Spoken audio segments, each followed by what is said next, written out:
The provided default number formats in Excel are great, but you'll often run into times where you'll need to at least customize these or maybe even build your own number format from scratch.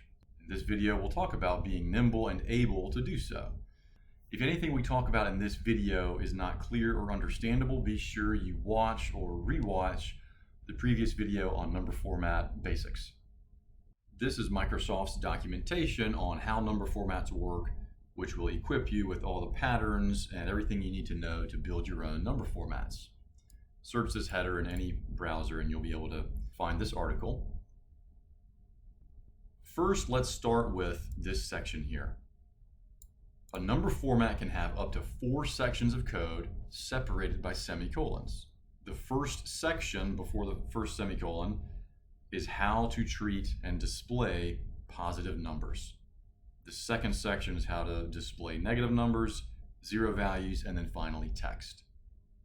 So if we drive back to our workbook, recall that this cell has a value of 1,000, but the number format makes it display a $sign and everything else. And remembering what the article said, you can see we have a few semicolons in the number format. This is a positive value, 1,000. And so really the only portion of the number format that's really active for this particular cell at this current time is what I have selected here, before the first semicolon. So I'll walk through this number format so you can get an idea of how they work. The underscore says leave enough space for the next character, but don't display that character. So we're leaving enough space for a parentheses. That's why we have a little space here on this side of the $sign. And again, we have another underscore parentheses here. That's why we have a little space next to the final 0. Next, we have a $sign here. This just says display a $sign. Asterisk says display the next character as many times as necessary to fill the contents of the cell. So you can see it's star space, so that's why we have several spaces here. And I'll just illustrate how this works.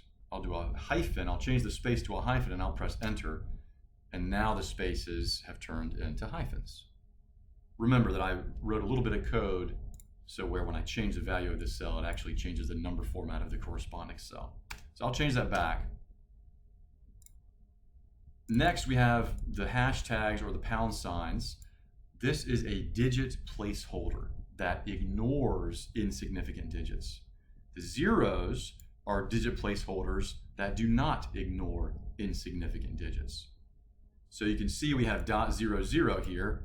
We have .00 being displayed. The number is just 1,000, but this says, show me 2 decimal places. So watch as I change the 2 zeros to hashtag. Again, these are digit placeholders that ignore insignificant digits. So when I press enter, you'll watch that the zeros should go away because again, they're insignificant. And there you have it. Now watch as I change the value of this cell, I'll add 3 places after the decimal, so .111. Okay, the value is 1000.111, but again, the number formatted cell only displays 2 of these digits after the decimal, because again, we're only allowing 2 digits after the decimal here. So I'll change this back to 00. The value obviously stays because again, we're still allowing 2 digits after the decimal. So after the first semicolon and before the second, this is the number format that dictates how we treat negative numbers. And you can see these number formats are about the same, except for the negative, we're adding parentheses. So let's just exemplify that briefly. Negative 1,000, boom, now we have the parentheses. And you can see why we're adding space for the parentheses with the positive number format, so that the decimal and all these numbers can still line up even if we're adding parentheses into the display content of the cell. It's a really nice to have type thing. Next, this is how we format 0 values. It's very similar still. We have enough space for a parentheses, a $sign, spaces, but we don't have a hashtag or a 0, which means we're not actually displaying a number. Instead, we're just displaying a hyphen. To the right of the hyphen, we have 2 question marks. Question mark says leave enough space for a 0. So we're leaving enough space for 2 zeros. And then obviously, again, we're leaving enough space for a parentheses. So let's just showcase this. I'll overwrite the value to be 0. And you can see here's a space for a paren, a $sign, a bunch of spaces, and then here's our dash.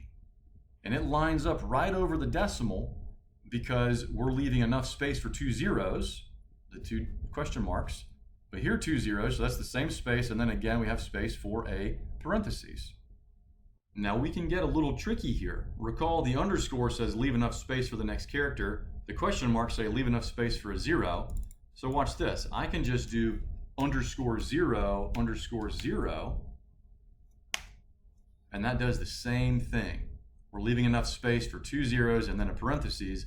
This syntax is just a little more verbose, and the question marks are a little more readable, but you can see that it achieves the same goal over here.